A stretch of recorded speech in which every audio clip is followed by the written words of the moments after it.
মার্কিন Israel বোমায় প্রকম্পিত Tehran, আত্মসমর্পণ চান ট্রাম্প, তেল আবিবে ইরানের মিসাইল বৃষ্টি। দাম বাড়ার গুজবে পেট্রোল পাম্পে তেল নেয়ার হিড়িক, আতঙ্কিত না হওয়ার পরামর্শ মন্ত্রীর, সীমা নির্ধারণ বিপিসি। সর্বস্তরে দুর্নীতি মোকাবেলায় দৃঢ় পদক্ষেপ নেবে সরকার, প্রধানমন্ত্রী সহনশীলতার সংস্কৃতি করার প্রত্যয়। সাবেক দুই উপদেষ্টার গ্রেফতার দাবি জামায়াতের, চুক্তি নিয়ে বিদায়ী সরকার কোনো আলোচনা করেনি ডক্টর শফিক।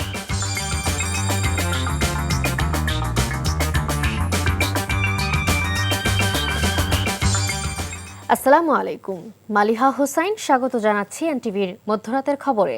ক্রাউন সিমেন্ট শিরোনাম দেখছিলেন, এবার পুরো খবর। মধ্যপ্রাচ্য যুদ্ধের প্রতিক্রিয়ায় তেলের দাম বাড়ার গুজবে রাজধানীর জ্বালানি পাম্পগুলোতে শুক্রবার দেখা গেছে গাড়ির দীর্ঘ সারি।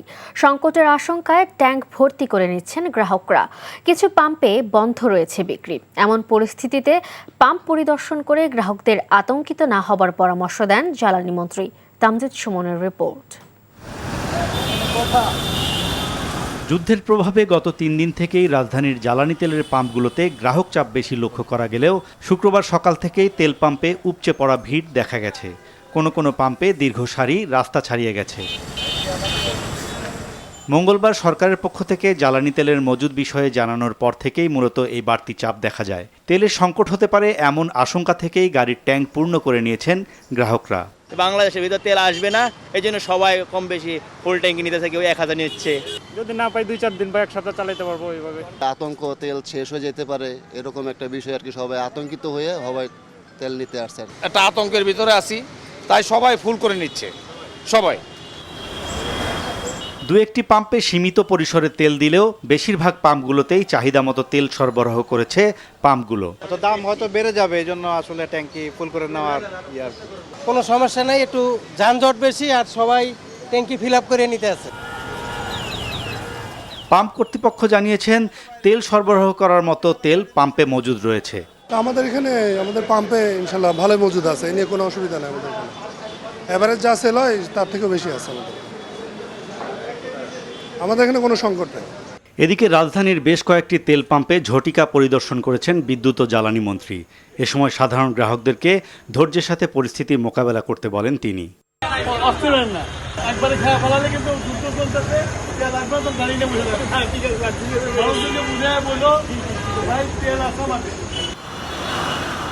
এদিকে জ্বালানি সরবরাহে স্বল্পতার কারণে কিছু পাম্পে সাময়িকভাবে তেল বিক্রি বন্ধ রাখা হয়েছে।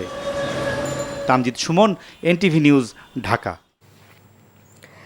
জ্বালানি তেলের দাম বাড়ার গুজবে ঢাকার বাইরেও পেট্রোল পাম্পে উপচে পড়া ভিড় লক্ষ্য করা গেছে। জ্বালানি মজুত করতে শুক্রবার সকাল থেকেই খুলনা মহানগরীর বিভিন্ন পেট্রোল পাম্পে অনেকেই মোটরসাইকেল, প্রাইভেট কার নিয়ে ভিড় করেন। গ্রাহকরা বলছেন পেট্রোল পাম্প থেকে মোটরসাইকেলে 200 টাকার বেশি জ্বালানি তেল সরবরাহ করছে না। আর পেট্রোল পাম্প মালিকরা বলছেন জ্বালানি তেলের সরবরাহ স্বাভাবিক থাকলেও গ্রাহকদের মধ্যে প্রয়োজনের চেয়ে বেশি জ্বালানি নেয়ার প্রবণতা বেড়েছে। অন্যদিকে রাজবাড়ীতে জ্বালানি তেলের দাম বৃদ্ধি ও সংকটের গুজবে তেল কেনার হিড়িক পড়েছে। বিভিন্ন তেল পাম্পে জ্বালানি নিতে মোটরসাইকেল, প্রাইভেট কারের দীর্ঘ সারি দেখা গেছে।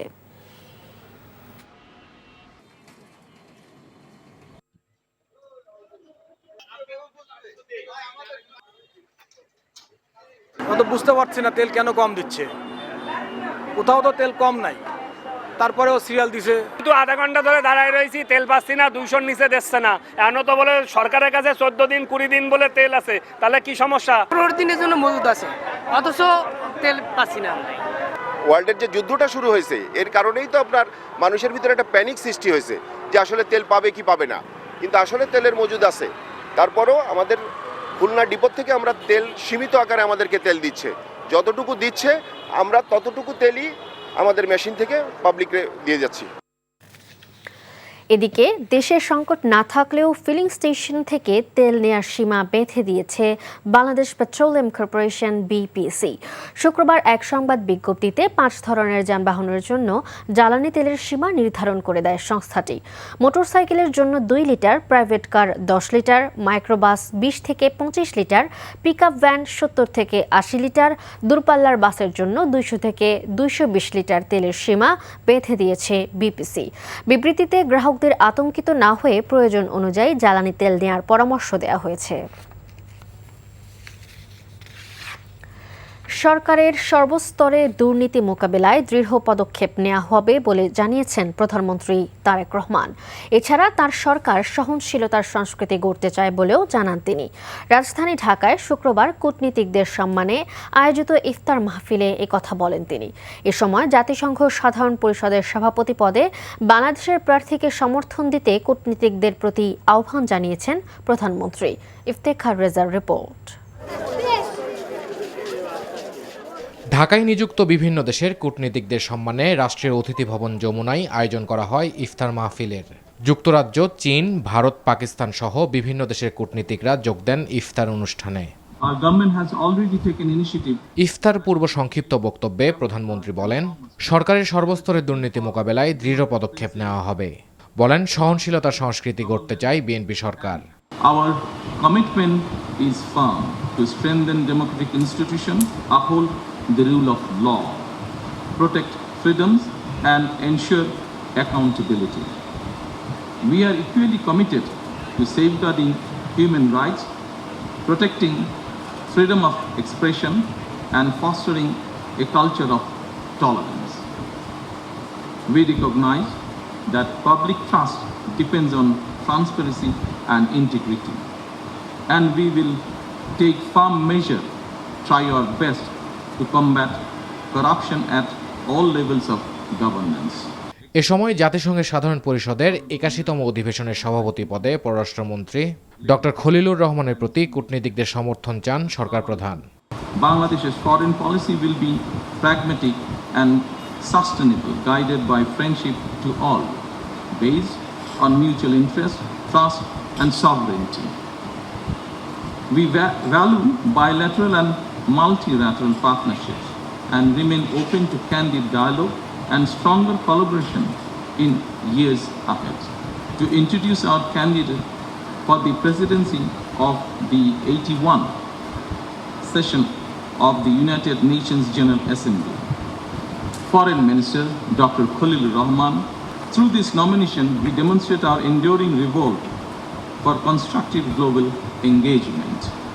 I look forward to your government's support to his candidature. জলবায়ু নিয়ে বৈশ্বিক অংশীদারদের সাথে টেকসই কাজ করতে বাংলাদেশ আগ্রহী বলেও মন্তব্য করেন প্রধানমন্ত্রী Tarique Rahman. Climate resilience and sustainable development. Iftekhar Reza, NTV news, Dhaka. ত্রয়োদশ জাতীয় সংসদ সবার কাছে গ্রহণযোগ্য ও কার্যকর করতে সব ধরনের উদ্যোগ নিচ্ছে ক্ষমতাসীন দল বিএনপি।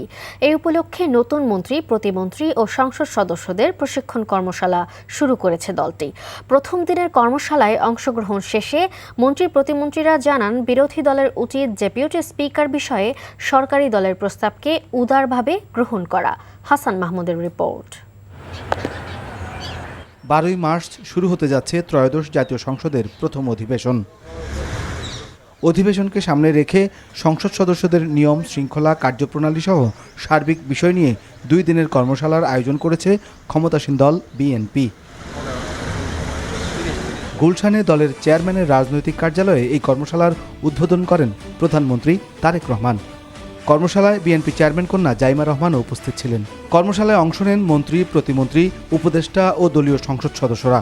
অভিজ্ঞ সংসদ সদস্য, সাবেক আমলাসহ বিশেষজ্ঞরা এই কর্মশালা পরিচালনা করেন। প্রথম দিনের প্রথম সেশনের কর্মশালা শেষে বেরিয়ে মন্ত্রীরা জানান, সংসদকে কার্যকর ও বিশ্বের কাছে গ্রহণযোগ্য করতে সব ধরনের উদ্যোগ হাতে নিয়েছে বিএনপি।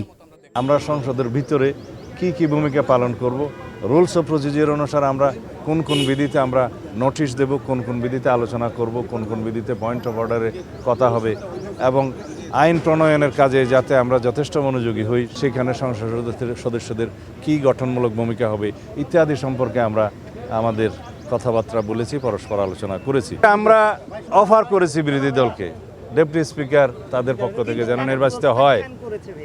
না, প্রত্যাখ্যান করেনি। আমি শুনেছি তাদের 2-1 বক্তব্য যে তারা যেন একটা লিখিত প্রস্তাব দেয়। লিখিত প্রস্তাব দেওয়ার মতো কোনো বিধান তো নেই। প্রস্তাবটা গ্রহণ করা উচিত বলে আমি মনে করি। কর্মশালায় অংশগ্রহণকারীরা জানান, আচরণ বিধিসহ সংসদের বিভিন্ন বিষয়ে আইনগত দিক নিয়ে আলোচনা হয়েছে কর্মশালায়। সংসদের আচরণ কেমন হবে, এখানে বিল কীভাবে উত্থাপন করতে হবে, এই সমস্ত বিষয়ে আমাদেরকে নতুন যারা স্পেশালি তাদেরকে একটা ব্রিফিং দেওয়া হলো। নতুন সংসদ সদস্যদের জন্য এটা একটা বিরাট উদ্যোগ, যেটা প্রয়োজন ছিল। সংসদ নেতা তারেক রহমান সাহেব উনি কীভাবে মানে সংসদ পরিচালিত হবে এই দিক নির্দেশনা উনি আজকে দিয়েছেন। শুক্রবার দ্বিতীয় সেশনে কর্মশালায় অংশগ্রহণ করেন রংপুর, রাজশাহী, ঢাকা, ফরিদপুর, খুলনা বিভাগের বিএনপি দলীয় সংসদ সদস্যরা। শনিবারও একই নিয়মে ময়মনসিংহ, সিলেট, কুমিল্লা, বরিশাল এবং চট্টগ্রাম অঞ্চলের সংসদ সদস্যরা কর্মশালায় অংশ নেবেন। Hasan Mahmud, NTV news, Dhaka.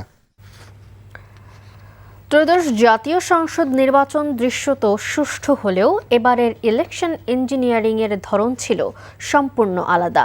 এমন দাবি করে এই ঘটনায় বিচার বিভাগীয় তদন্তে দাবি জানিয়েছে জামায়াতে ইসলামী। শুক্রবার দুপুরে জাতীয় মসজিদ বায়তুল মোকাররমে বিক্ষোভ সমাবেশে এসব কথা বলেন দলটির নেতারা। এ সময় তারা অন্তর্বর্তী সরকারের দুজন উপদেষ্টাকে গ্রেফতার করে তাদের জিজ্ঞাসাবাদের দাবি জানান। ওবায়দুল্লাহ মামুনের রিপোর্ট। সাবেক উপদেষ্টা সৈয়দা রিজওয়ানা হাসানের এক বিতর্কিত বক্তব্যের প্রতিবাদে বাদ জুমা বায়তুল মোকাররমের উত্তর গেটে প্রতিবাদ সমাবেশের আয়োজন করে জামায়াতে ইসলামী। জাতীয় নির্বাচনী ইঞ্জিনিয়ারিংয়ের বিষয়টি তদন্তের জন্য সাবেক উপদেষ্টা সৈয়দা রিজওয়ানা হাসান ও বর্তমান পররাষ্ট্রমন্ত্রী খলিলুর রহমানকে জিজ্ঞাসাবাদের দাবি জানান জামায়াত নেতারা। ভোট গণনা, রেজাল্ট শিট তৈরি করা, ফলাফল ঘোষণা, প্রতিটি পর্বে পর্বে ইলেকশনের ইঞ্জিনিয়ারিং করা হয়েছে। অতীতের নির্বাচনের চেয়ে এবারের নির্বাচনের ইঞ্জিনিয়ারিং এবং কারচুপির ধরনটাই ছিল একদম আলাদা। আপনার এই বক্তব্যের একটা জুডিশিয়াল ইনকোয়ারি দাবি করেছি, তা আমরা তো দাবি করতেই পারি। এত বড় একটা ইঞ্জিনিয়ারিং হলো আর আপনি বললেন যে আমরা এই মেইন স্ট্রিমে আসতে দেয়নি। আপনার কথাই তো সাক্ষী দেয় যে আপনি আমাদেরকে নির্বাচনে মেজরিটি হতে বাধা দিয়েছেন। তবে আমরা বিশ্বাস করি আপনার একার পক্ষে হয়তো সম্ভব নাও হতে পারে।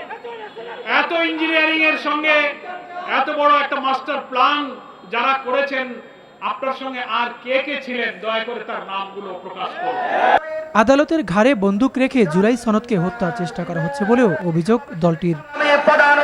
জামায়াতে ইসলামীর আমির তার ভেরিফাইড ফেসবুক অ্যাকাউন্টে দেয়া স্ট্যাটাসে জানান, অন্তর্বর্তীকালীন সরকার বিদেশিদের সাথে বেশ কিছু চুক্তি সম্পাদন করেছে, যেখানে জামায়াতের সাথে কোনো ধরনের আলোচনা করা হয়নি।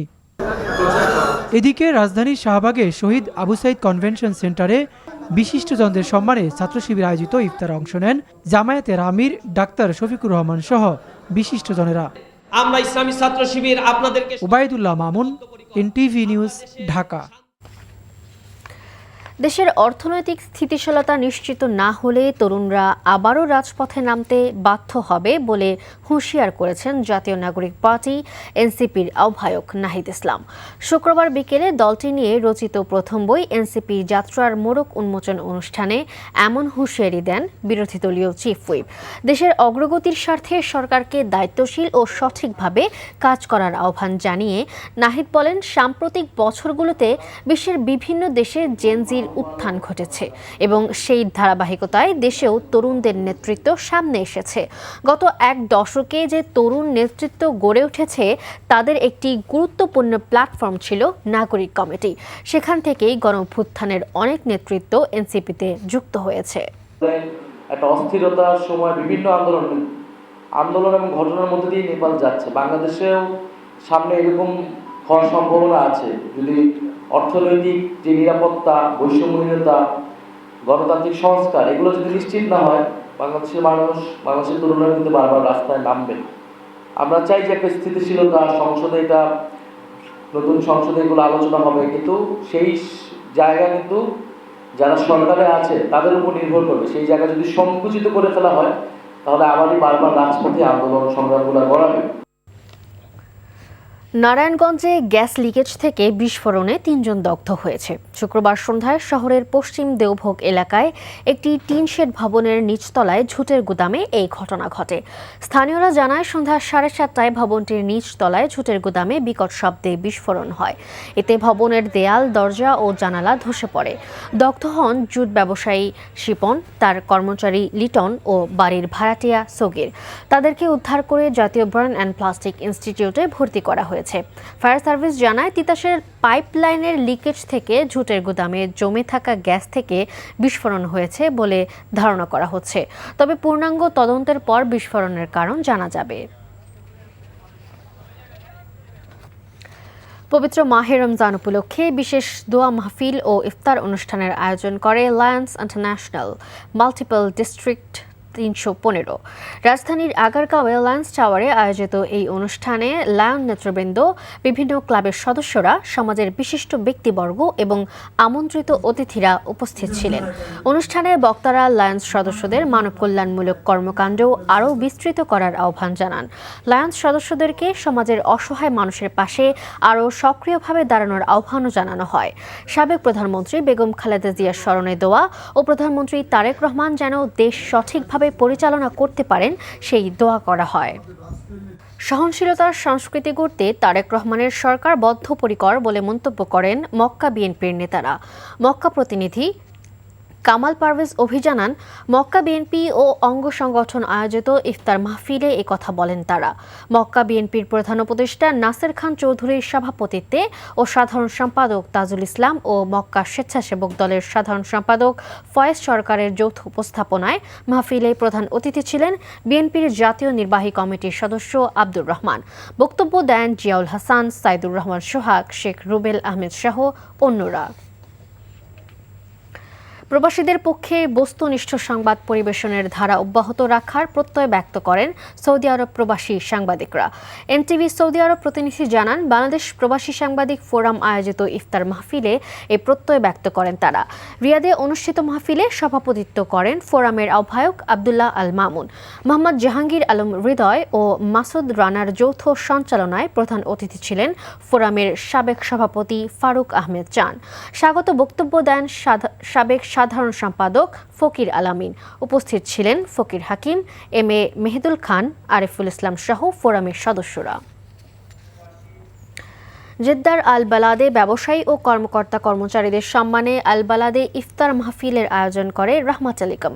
জেদ্দা প্রতিনিধি মাসুদ সেলিম জানান, গাজী শাহেদের সঞ্চালনায় এবং রাহমা টেলিকমের স্বত্বাধিকারী রাশেদ খানের সার্বিক তত্ত্বাবধানে সভাপতিত্ব করেন রাসেল জয়। প্রধান অতিথি ছিলেন বিশিষ্ট ব্যবসায়ী শাহ আলম। উপস্থিত ছিলেন বোরহান রানা মারুফ সহ বালাদের ব্যবসায়ী ও সর্বস্তরের প্রবাসীরা। ইফতারের পূর্বে বিশ্ব মুসলিম উম্মার শান্তি কামনায় দোয়া করা হয়। এই ছিল মধ্যরাতের খবরে। এই খবরের ভিডিও সহ আপডেট জানতে ভিজিট করুন এনটিভি অনলাইন www.ntvbd.com। এছাড়াও এনটিভির জনপ্রিয় সব অনুষ্ঠান ও খবরের আপডেট জানতে ভিজিট করুন আমাদের ইউটিউব ও ভেরিফাইড ফেসবুক পেজ। ধন্যবাদ সবাইকে।